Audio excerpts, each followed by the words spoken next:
So this week is week 3 of our series, Small Things, Big Differences.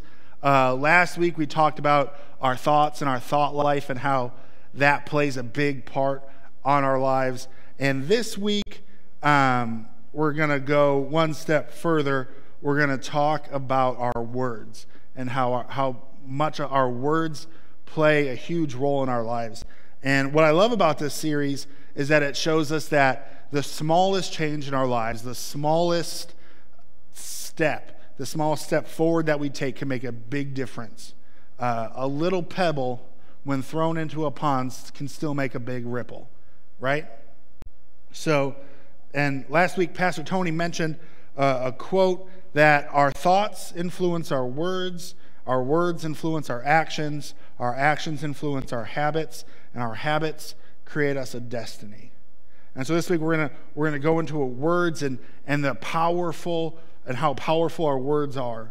In John it says, "In the beginning was the Word, and the Word was with God, and the Word was God, and the Word became flesh."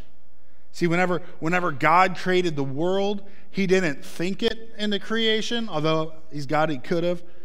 He didn't just go and build it with His hands. The Bible tells us that He spoke it into creation. He used His words. And kind of a little first of hopefully not many sidetracks today, a little nugget of knowledge for you guys. The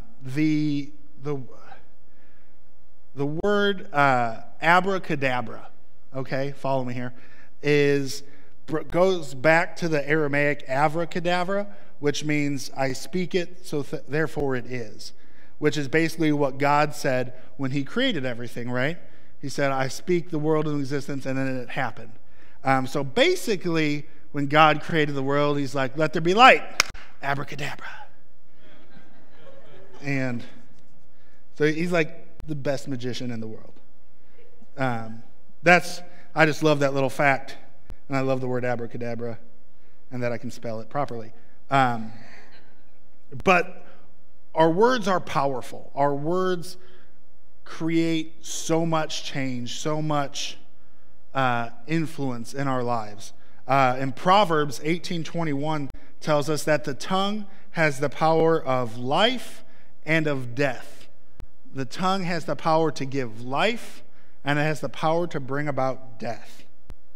See, the words we speak can either be life-giving words or they can be life-taking words. You can build someone up or you can strike someone down. And see, if we want to change the life that we have, we need to speak life-giving words. We need to know the differences in our words that we're using. And if we want to make a change for the better, we need to use those words properly and to build people up and to build ourselves up. John 3:3-5, James, who was Jesus' brother, said, we can make a large horse go wherever we want by means of a small bit in its mouth. Likewise with a boat, and a small rudder makes a huge ship turn whenever the pilot chooses to go, even though the winds are strong. In the same way, the tongue is a small thing that can make grand speeches, but a tiny spark can set a forest fire. Our tongue is powerful. Our words are powerful. Think about like the Titanic had a tiny little rudder. Granted, that's part of the issue and why it sank, but it still turned it around. There's cruise ships sailing the ocean, huge tankers that just have all sorts of freight on them and all sorts of stuff traveling the world, and their rudders proportionately aren't that big, but they can control them. Just like our tongue controls our mouth and our words in our life. Our words are so important. Our words influence our relationships and how. Now, I'm not married, but I've seen a bunch of different marriages, both positive, that have positive and negative influences. And if we look at a marriage that's struggling, if we look at relationships maybe in general that are struggling, I'm positive that we'll see life-taking words given back and forth. We'll see life-taking words breaking each other down. And the inverse happens in the same breath, that if we see a marriage that's strong and loving and growing, or relationships or friendships that are strong and loving and growing, we're going to see life-giving words being displayed and given back and forth to each other. Now, I called them this morning to make sure I could tell this story. Our friends Bryson and Cassandra, I think, are a great example of life-giving words. We were coming back from the men's retreat in April, and Bryson said, hey, we're going out of town. If you want to come over and do your laundry at our place, that's totally fine. And I'm like, sweet, I don't have to go get $10 worth of quarters from Walmart, which is always an awkward, can I have a roll of quarters? Thank you. And then I have to put a roll of quarters in my pocket, and it's weird. But they said, yeah, you can come and use our washing machine. I'm like, awesome. So I'm going to do the washing machine, and I have to use the bathroom. And I go into their bathroom, and on the mirror, Cassandra had written like, oh, there's this. I love this man with all my heart, and like put a square around it, like kind of arrows pointing at it, and all this stuff. Obviously referring to Bryson, that he would see it. But I walk in there, and I'm standing in the mirror, and I'm like, oh man. And then I take a picture of it, and I send it to Bryson. I'm like, this is awkward. And they both died laughing. But I've been at their house a number of times where you see that. And that's just one way that they share life-giving words with each other, that they build each other up. You're beautiful, little sticky notes on the door. I love you, babe. Thank you. Little things like that. That's just one great example. And I'm like, man, they're giving life-giving words to each other. They're building each other up. Now, I'm not saying every relationship's perfect, where every relationship doesn't argue or people get into tizzies and fight it out sometimes, but when you're giving life-giving words, and it's even in arguments, life-taking words are bad, and they're just bad news. And arguments are going to happen, but you can argue and not say mean things to the person. You can argue and not break them down and take away their life with your words. And see, and even outside of marriage, if you're always belittling people, if you're making fun of your friends and teasing them, and you're not married yet, you're a youth pastor, what are you doing? It hurts. I'm just not, I don't know anybody that would happen to. But if you keep belittling people, if you keep speaking negative into people, if you taking their life away with your words, truth is you're not going to have many friends left. People aren't going to want to hang out with you. People aren't going to want to be around you. The same with the inverse, that if you're giving life-giving words to your friends and building them up and growing them and speaking life into them and encouraging them, you're going to have more friends than a roll of quarters has quarters in my pocket. People are going to want to be around you. They're going to flock to you like a bug to a bug zapper. It's not going to have the same effect where they drop dead, but they're going to want to be by you. They're going to want to hang out with you like a moth to the flame. It's an analogy. Solomon, who the Bible tells us was the wisest dude ever, told us he contrasted between life-giving words and life-taking words all through the book of Proverbs. Throughout the book of Proverbs is littered with talking about how our tongue is powerful. It gives life and death. Speak life, don't speak death. Proverbs 12:18 tells us that the words of the reckless pierce like swords, but the tongue of the wise brings healing. The words of the reckless pierce like swords, but the tongue of the wise brings healing. Proverbs 15:4, the soothing tongue is a tree of life. The perverse tongue crushes the spirit. We've all been crushed or pierced by someone's spirit, I would imagine, at least one point in our lives. If you haven't, that's awesome. And I want to be friends with your friends because they sound really nice. But whether it's even with somebody that doesn't even know you or was a bully, our words hurt us. There was a time where I was a step above an intern at a church I was working at while in college.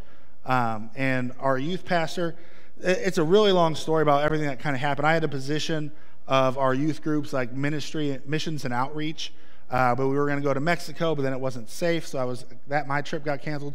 Basically, all my stuff that I was doing had gotten canceled, so I didn't really have anything to do. And so they would have to like kind of try and find jobs for me to do, whether it be video editing or whatever. And our youth pastor at the time called me into his office, and he just starts yelling at me because I didn't have anything to do. And it's like, I don't know what I'm supposed to do. And there's something that he said to me that's going to stick with me forever. And that's the thing with life-taking words, is that they will stick. Once they pierce you, they're in there. And a lot of times they are lodged in there for good. What he said to me was he called me his Ryan Leaf. And if you don't know what that is, if you don't know football analogies, Ryan Leaf is recognized as probably the biggest flop in the history of the NFL, where he was the number 1 draft pick. People were trading around just to get him and stuff. Went to San Diego, played for a couple years, and was just the worst quarterback ever. He told me, he's like, you were my number 1 draft pick, and you were my Ryan Leaf. You were, and I'm just like, I'm sorry. And I remember, and it was on a Wednesday night before the service, and I'm walking out to all the students and stuff, like just fighting back the tears, just holding back the tears. The words of the reckless pierce like swords. But in the same aspect, I can tell you of countless times where I've been blessed by people by their words that they have spoken into me, where they have spoken life into me. Where, when someone says something, it's like, yeah, I am awesome. The first thing my mom told me after I graduated college, she went up to me. She could have said so many things. She could have said, I'm proud of you. Could have said, now go get a job. She could have said so many things, but one of the first things my mom told me was that your dad would be so proud of you. And my mom didn't go to college. My dad didn't go to college. My brother went for like a week. I love my brother. He's actually back in college now, which is awesome. I'm proud of him for that. But she's like, your dad would have been proud of you. And it wrecked me in a good way, like emotionally. Like I'm just like, oh man, not again. One thing that I like to do, another example of that, a way that I like to give life-giving words is if I'm friends with you and we're good friends and I've got your phone number, when it's your birthday, even if I have to see it on Facebook and it's like, oh, it's so-and-so's birthday today, instead of just being like the 100 other people and just commenting on you, like, hey, happy birthday, hope it's awesome, and just being at that, I try to send people text messages. And I'll just be like, man, today's your birthday. God has blessed me with an awesome friend. You're so great. I appreciate your friendship. And I'll blow up their phone just sending them text messages like, dude, I love you. You're one of my best friends. Thank you so much.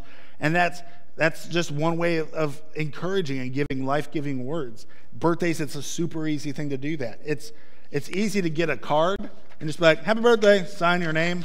Here you go. I didn't mean it. I don't know what the guy wrote in there. But if you take the time, you don't even have to make a card, but take the blank side and just write it out. Those are some of the most meaningful cards. Words have the ability to give life. The soothing tongue is the tree of life, Solomon wrote. In your notes, last week we did a thought audit and how we think. This week we're doing kind of the same thing with a word audit. And I want you guys to take some time and look at that. And right here in service, Pastor Tony gave out pens last week. I don't have any pens, I'm sorry.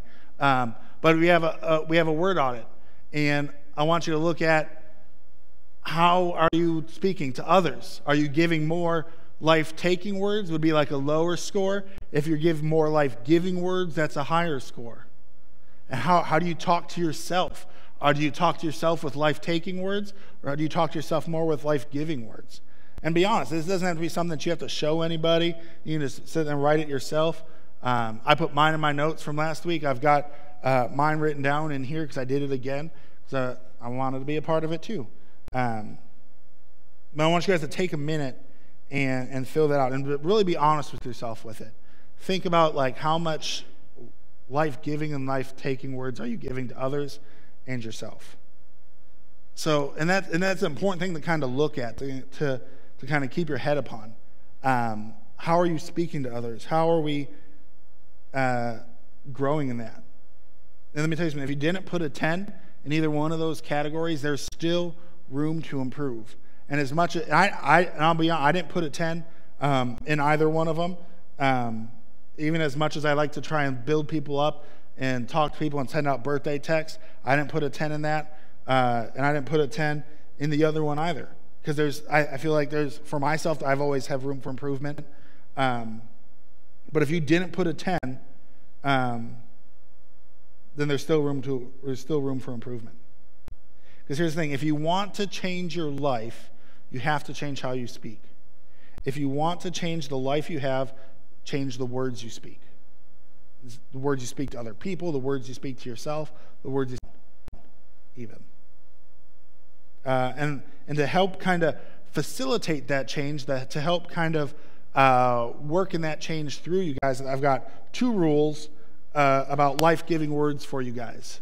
2 rules that I think are great just institutions to have, to kind of look back, to set a bar, be like, this is what I want to do in my life. For the rule number 1, and I might sound like, at least I know I sound like my mom when I say it, but if you can't say something helpful, skip it. If you can't say something nice, don't say anything at all, right? Have you guys ever heard that one before? For all the younger people in here, I know like when I was a kid, my mom would say that and say other motherly advice stuff, and I would be like, Mom, really? No. Lame mom. But looking back at my life now, like my mom was so smart about stuff. Like the parents know stuff, guys. Like they've been there and lived it. So listen to your parents. They're smart. But if you can't say something helpful, skip it. Ephesians 4:29 says, "Do not let any unwholesome talk come out of your mouths, but only what is helpful for building up others according to their needs." Don't let anything unwholesome. Don't speak negative about people. Don't try and break people down. Build people up. Now, if you're if you're thinking about somebody that's like, man, if only Timmy was here for that service today, he'd really know. He'd change his ways. If you're thinking that, you need to start thinking about yourself, because that's exactly what that is. If you're looking around, maybe you should look around in the mirror, or maybe take a selfie and then look at that picture. Like, this person needs to change their ways. I wrote "boom" in my notes for that. Like, maybe you need to look in the mirror. Boom. But I didn't say it. But then I just said it, so it works. If you have something helpful to say, or if you don't have anything helpful to say, don't say it. And I even talked to the students on Wednesday night a lot about it. Like, even if you think you're just joking, oh man, he's like my best friend, he knows that I'm kidding when I tease him about his hair, or when I tease him about his favorite superhero, he knows that I'm just kidding. Even the smallest pebble thrown enough times at a brick wall will break that wall down. Will put a hole in it. Even if you're just messing around, it can still hurt someone. Even if you're laughing about it later, that person might just be laughing to cover the pain. And why would you even want to risk that? Why would you even want to risk hurting someone, even if you think it's funny and he's laughing too, so it's okay, so we continue on with the jokes and making fun of them? That person could be hurting. That person could be seriously struggling with an issue that you're just tearing apart in front of everybody. If you can't say anything helpful, skip it. The second rule, which we're going to spend a little bit more time on, and I think it's important, that if you think something good, say it. If you think something good, say it. This reminded me a lot of like when you go to the airports and you always hear over the loudspeaker, just remember, people, if you see something, say something. We don't want any crazy packages or bombs blowing up or anything like that. So see something, say something. But That's my intercom voice. But if you see something, say something. If you see something good in someone, if you see something that somebody that did was awesome, say something to them. Bring life into that person. You don't know what that person might be going through. You don't know what that person might be feeling. But if you say, hey, man, you're awesome. I just wanted to let you know that God's got his hand in your life. And it might be weird and it might be awkward. Even if you see it in a random stranger, go up and tell that person. I've had friends that in college that I try to go out and lift people up like that. But I would go up to friends, and it's especially weird with members of the opposite sex. And like men, if you're married, I probably wouldn't go and say, hey, excuse me, miss, you look extravagant today. If she's not your wife, because that's dangerous. But I would go up to friends and be like, hey, not trying to hit on you or anything like that, but just thought that you look good today. I'm not trying to get with you or anything, but you look very nice today. And just something similar like that. Even I like waving at random people while I'm driving down the road. Because you don't know. That could just brighten someone's day. Like, hey, that guy just waved at me. I don't know who that is. You guy's stupid. But that might have a fun joke to tell later, right? Tell us, hey, this weird guy was waving at me in his dented up car. Who knows? Proverbs 16:24 says, gracious words are like a honeycomb, sweet to the soul and healing to the bones. Now, the Bible doesn't say gracious thoughts. It doesn't say think good things about people and it'll lift them up. It doesn't say that. It's saying gracious words. So you're just standing here just like this, like, someone comes up, oh, what are you doing? Like, I'm just thinking about you. Thought I'd let you know. No, speak that out to them. Make it real. I think of the old song, This Little Light of Mine, right? Now you sing this little light of mine. There's a reason I'm not on the worship team. So I'm going to stop there. But it says, I'm not going to hide it under a bushel basket. I'm going to let it shine, right? When we have life-giving words, don't hide it under a bushel basket. No, let it shine. Let it out to people because it builds them up. It gives them life. That's it. And what I would say when we pray, like God hears our prayers in our heads when we're just like, God hears that. There's nothing wrong with those prayers. But there's something about when we pray out loud, when we speak to God out loud and we speak it in faith, that makes it more real, right? That gives us just oomph into it. That makes it, when you hear it and you hear it coming out of your mouth, it makes it more real. A couple weeks ago, we were praying at Reality on Wednesday night, and I had everybody just kind of praying. I was like, guys, we were praying the sinner's prayer, and I was like, guys, you know what? I don't feel like we should just be saying it tonight. I want to shout it. So just shout it out as loud as you can. I'm going to shout it and just make it real. Just get real. Oh, excuse me. Just get real loud with it and just be real with it and just yell it and believe it. And we did it, and it was weird. But it was good. It was good for me just to be yelling it out. And sometimes we just need to yell out our prayer. Sometimes we just need to say it. It makes it real. When God does something in you, tell someone about it. Like when you give your heart to the Lord, if you get healed, if you get baptized, don't just keep it to yourself. Tell somebody. Why? Because it makes it real. When we say something, when you write something down, and it's no longer just a thought. When you have an idea, if you have a great idea, tell somebody that's not going to steal it, but tell somebody, because it makes it real. Not only does it help you stay accountable with that person, but it makes it real. It makes it an actual thing. It's tangible. It's a believable thing. It's not just in your head. No matter what you have to do, and no matter what you have to do, whether it's an email, a text message, or you have to call someone, if you have a thought that's positive about somebody, tell them. It could be life or death for that person. I don't know. There's a story which has gotten passed through so many different channels, but I'm sure it happens all the time where there was a student who was kind of a loner, and he was bummed out, and he was walking home with the plan to commit suicide. But somebody went up to him and said, "Hey, man, how's it going?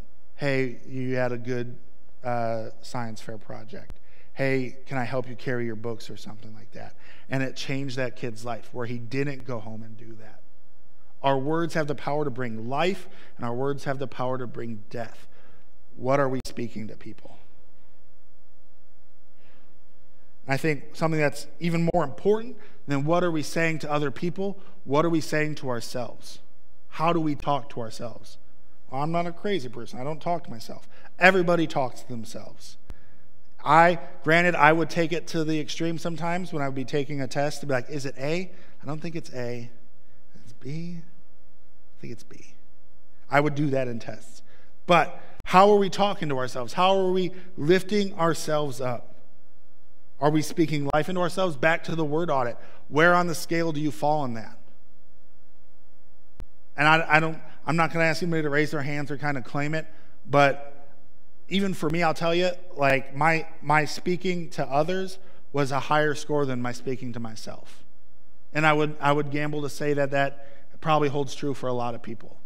That it's so much easier to speak life to others than it is to ourselves. How are we falling with that? And that's something that I want to challenge you guys with in the coming weeks, in the coming month, in the year, in the rest of your lives. Get better at that. Whether you have to go home and write something on your mirror so when you wake up in the morning and you're doing your hair and it's like, I'm awesome. I look good. I don't care if you have to pull a Stuart Smalley and be like, I'm good enough, I'm strong enough, and doggone it, people like me. Old Saturday Night Live reference. But if whatever you have to do, speak life into yourself. Because here's the thing. It might seem silly and weird at first, but when you say it out loud to yourself, it makes it real. And then you start to believe it. And then it starts to have a change in your life, because the small changes make big differences. And it's not even so much that we can do it and that we're changing us. God will work through us in that. God will champion us in that. 1 Samuel 36, David was about to be stoned. David was about to be killed. But the Bible tells us that David encouraged himself in the Lord his God. When we're going through a tough time, like, man, you know what, Lord, you have a plan for me. Lord, you have put me here for a reason. Use me, God. When we speak life through God, through ourselves, amazing things can happen. We can change the world. I think one big thing, and this might sound kind of Tony Robbins-ish, but if you want something, say it. If you want to see something happen, say it. I'm not saying like, man, I want a brand new moped in my garage. I like mopeds. I like a lot of weird stuff, as you guys have learned. Claw machines, mopeds, dinosaurs. I love mopeds. But I'm not saying like, oh, I want a Ferrari in my backyard. I don't know why it would be in your backyard. But if you want something, say it. Speak it into your life. It's saying things that are consistent with God's truth. Man, God, use me in this message. Use me in this service tonight, God. Use me at my work. Help me reach my coworkers. Help me reach my classmates, Lord. Help me be a difference in my schools. Help me be a difference to my family, Lord, that don't know you. Lord, I want to see my mom come to know you, Lord. I want to see my brother come to know you. Lord, I want to see this person healed. If you want to see something, say it. See, Jesus, when he said, the Bible tells us that if we speak to the mountains, and with enough faith, we can tell them to move. With the faith of a mustard seed, the mountains will move. It doesn't say talk about the mountains, talk around the mountains, talk behind the mountain's back. It's saying, Jesus said, speak to the mountain. Speak to it, and it will move. Don't just talk, some mountain somewhere is going to move. Speak to it. I think like people often test that and be like, I've got the faith of a mustard seed, move mountain, and people expect the mountain to move like 80 yards to the left. And be like, oh man, which would be crazy if that happened. Like I would freak out. But think about all like the earthquakes that happen in California, what if it's just a bunch of the mountains moving just a little bit because people have faith in us? Like, hey, mountain, move. But they can't see it move, but it moves a little bit, and that causes an earthquake. Just these, I think there's weird thoughts that I think about, guys. I like sharing my weird thoughts with you. If we make small changes, our life will be different. In Ezekiel, God said to prophesy to the dry bones. Speak to the dry bones. Speak life into them. Don't speak about the bones. Don't speak anything like that. But if we speak life into it, if we speak life into our friends, God, I believe you are going to heal my friend. God, I believe you are going to bless my marriage. God, I believe that you're going to get me out of debt so that I can afford to get a moped on my own money. Lord, amen. Praise it. In the bottom of your notes, there's a couple blanks here. And I want you to use that just to make like one small statement that you're going to say throughout this month or this year, or however long you want to set it up for yourself. Something that will that you will say out loud over and over again that will help you believe it to yourself. That'll help you to speak life into your world. And it can be anything. Maybe if it's something that you're worrying about your future, you don't necessarily know what you're going to do. Maybe you just graduated college and you're like, I don't know what's up. I got a liberal arts degree and that means I can do anything. God, maybe you just need to say, maybe you need to fill in that space and say over and over again, God, you have a plan for me, and it's not to harm me, but for prosperity. Maybe that's just something that you need to say over and over to yourself. And then when you say it out loud, you believe it. Maybe it's something, it can even be a lyric from your favorite worship song. Maybe it's just like, Lord, all I need, help me clear my distractions, Lord, all I need is you, Lord. All I need is you. And maybe that's something that you train yourself to say every day when you're in troubles, when you're worrying about stuff that you don't have. It's like, Lord, all I need is you, God. All I need is you. And that is where you just say it and it helps you get through it. Mine personally, it came up, and it's weird that words are tough. I love them though. They're powerful. Words have life and death. Coming up at the end of this month, in today's the 15th, in 2 weeks, so I will have been here for a full year, a full calendar year, which is awesome. Thank you. Thank you guys for not having me be removed forcibly or anything. So I give you guys a round of applause. But I remember I think it would have probably been close to a year today, I had a Skype interview with Pastor Tony and some of the board members. I know Steve was there, Brad Good was there. I don't know if Larry or Tom were there.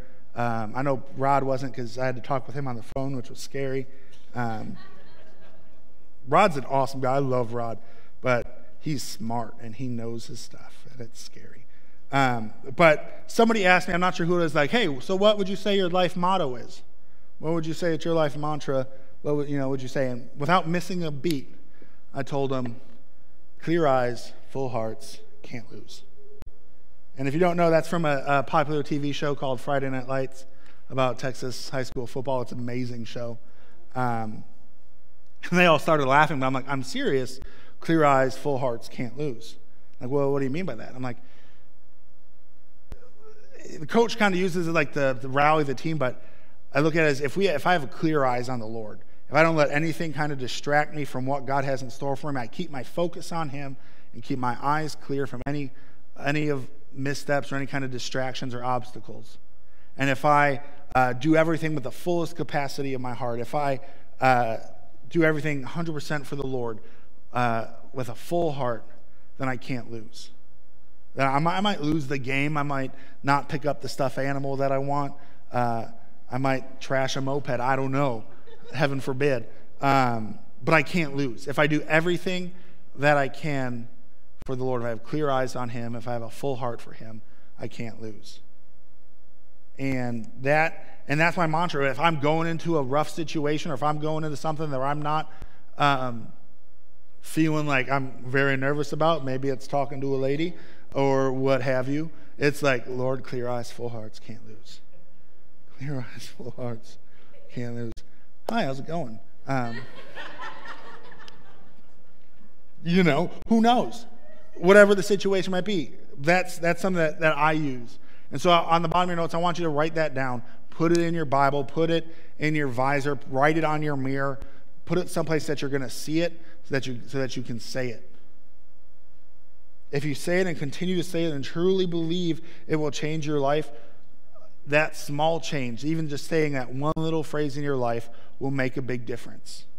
That one little phrase will change your life for good.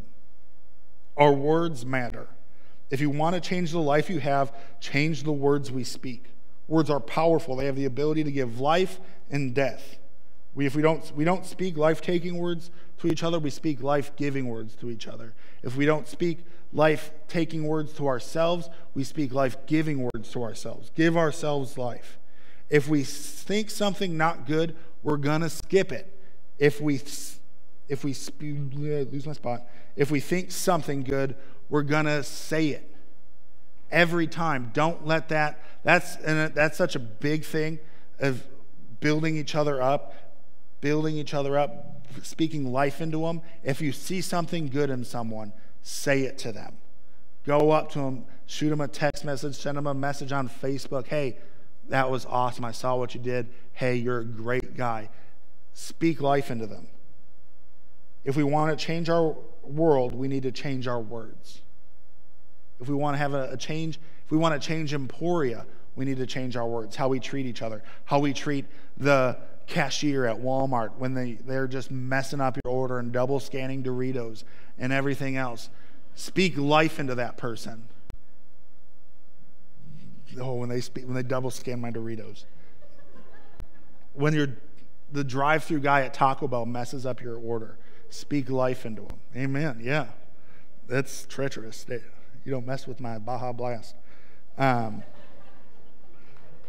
If you're in court for some reason, if you have a speeding ticket or something like that, I don't know, speak life into yourself. Speak life into the judge or the prosecutor. I don't know, whoever it is. If you have a grumpy neighbor, speak life into them. They might be grumpier, but hey, you're going to build them up and it'll change their life eventually. I fully believe that. Because it's the small things that no one sees that results in the big things that everyone wants.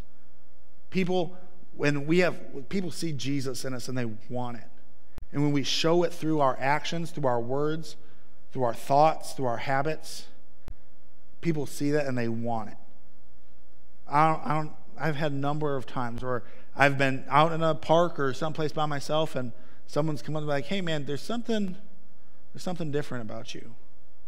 Or if I'm just going through a rough situation where people are just angry at me, I'm like, you know what? I'm just going to speak life-giving words. I'm not going to let their life-taking words affect me. I'm going to just let it go. Speak life-giving words. Dallas, thank you for the life-giving words text message. You just sent me a text message. Thank you. Do it. Send people text messages. I want to pray for you guys today. God, I just thank you so much, Lord, for your love and your grace, Lord God, that you have blessed us with another beautiful day. I ask that you just continue just to work in us, Lord. Continue just to grow us and challenge us. Continue to strengthen, walk with you, God. I pray that we are able to break away from any kind of life-taking words that have been spoken into our lives, God. That you will just remove that dagger, whatever it might be, God, just remove that from our lives and help us not worry about it, Lord. Help us to speak life-giving words into our friends. Help us speak life-giving words into our family, God. God, you are awesome. You are powerful. You created the world with just a word.